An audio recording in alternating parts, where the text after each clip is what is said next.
5টি লক্ষণ দেখলে বুঝবেন আপনার স্বামী ভেতর থেকে ভেঙে গেছে। 1.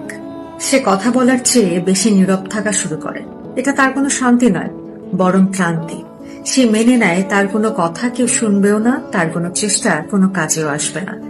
2. সে ভালোবাসা থেকে দূরে সরে যেতে শুরু করে।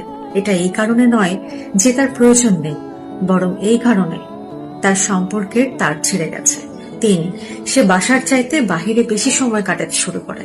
সব সময় কাজে ডুবে থাকে, টাকার জন্য নয়, বাসা থেকে তাকে যে মানসিক অত্যাচার করা হয় সেটি থেকে পালানোর জন্য। 4.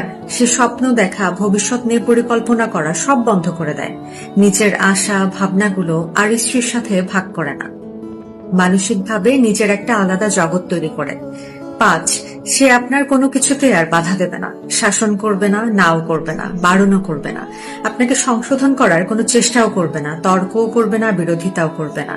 সে এমন ভাবে হাল ছেড়ে দেবে যেন মনে হবে সে আপনার সবকিছুতেই একমত। এই 5টি লক্ষণ দেখলে বুঝবেন আপনার স্বামী ভালোবাসার এবং আশ্রয়ের প্রয়োজন। সে ভিতরে ভিতরে ভেঙে যাচ্ছে। আপনি যদি চান এই সম্পর্কটি আবার পুনরায় ভালোবাসা এবং শান্তিতে ভরে উঠুক, তাহলে অবশ্যই আপনার স্বামীর মানসিক অবস্থার যত্ন নিন এবং তার দিকে খেয়াল রাখুন।